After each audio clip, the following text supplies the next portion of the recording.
We are about to break down one of the most intense, just bizarre endurance challenges I have ever seen on film. I mean, this is a story of survival, it's a story of strategy, and it's all about what happens when you lock a bunch of total strangers in a grocery store for 67 days. Yeah, you heard that right. Let's get into it. It all started with this number, $250,000. Can you imagine just seeing that sitting in the middle of a grocery store with one incredibly simple rule? Be the last person to leave. I mean, from the very first second, the stakes were crystal clear. And the premise? Oh, it was brutally simple. A whole group of random shoppers were just told that the last one of them to walk out of the store wins all the cash. No complicated rules, no special tasks, just pure, unfiltered human endurance. So, as you'd expect, dozens of people just happily filled their carts with free groceries and left. I mean, why not, right? But 33 serious contenders, they decided to stay. And they realized very quickly this wasn't about shopping anymore. This was about survival. The store completely transformed into this little, self-contained city. It was wild. We saw people building beds out of toilet paper, walls made out of shopping carts, and get this, a high-tech security system made from a string of cans. This was day one, people. So, after that initial chaos kind of died down, the social dynamics of the game really started to take shape.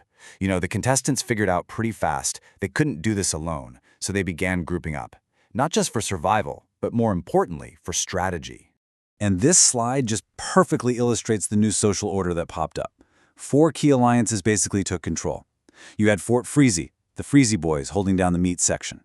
You had the Dream Team, who were smart enough to snag the manager's office. Then there were the Innovators, over in produce, and a father-son duo just trying to stick together through it all. Each territory basically had its own leaders and its own set of rules. As the days started turning into weeks, that friendly competition, it began to sour. The game shifted from just trying to outlast everybody else to actively trying to eliminate your rivals. And this, right here, is where things got really interesting. One contestant in particular, a guy named Xavier, he described his personal mission as organized chaos. And let me tell you, he was not kidding. He decided that if he couldn't outlast them peacefully, he was just going to make their lives an absolute nightmare. So the first acts of sabotage were small, but they were so effective. Xavier snuck into an enemy camp and popped someone's pool floaty dead. Soon after that, another alliance started this all-night noise campaign, just banging on pots and pans to stop anyone else from sleeping. Mental exhaustion, it turns out, became the most powerful weapon in that whole store. And this is where the psychology gets absolutely fascinating.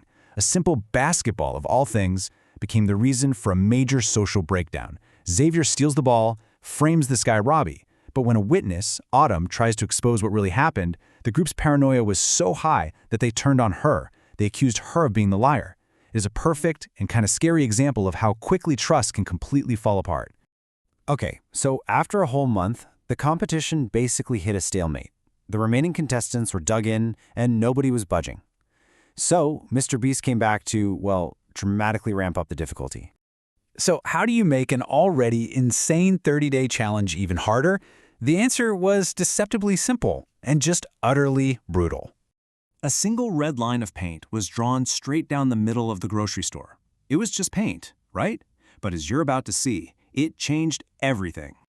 Crossing that line meant you were instantly eliminated. This one rule cut their living space in half. It blocked their access to sunlight, and it took away the makeshift showers and bathrooms they had built.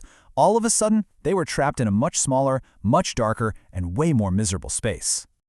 The pressure from this new rule was so immense that within just 12 hours, one of the top contenders, a guy named Colin, was sent home. And for what? For a simple, careless mistake. He accidentally brushed his hand against the wet paint. Just like that, gone. And that brings us to the final act. After weeks of sabotage, soul-crushing boredom, and isolation, the final 4 contestants got an offer that was about to flip the entire competition on its head. Now, to really understand this final twist, you have to appreciate the sheer length of this thing. They had been inside this store for 67 days. 67! They had gone from a group of 33 people all the way down to just 4. The physical and mental toll, you just can't even imagine it.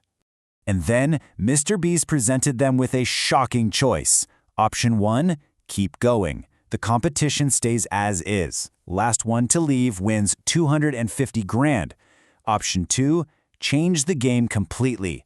Work together as a team to eat every single item in a restocked grocery store for a grand prize of $1 million. And the perks for choosing to collaborate were just staggering. The prize quadrupled, the store would be restocked with all new, fresh food. They would get a full gym, a nutritionist, a personal trainer, actual beds, and even their showers back. I mean, their prison would literally be transformed into a luxury living space. This one question just perfectly captured the unbelievable pivot.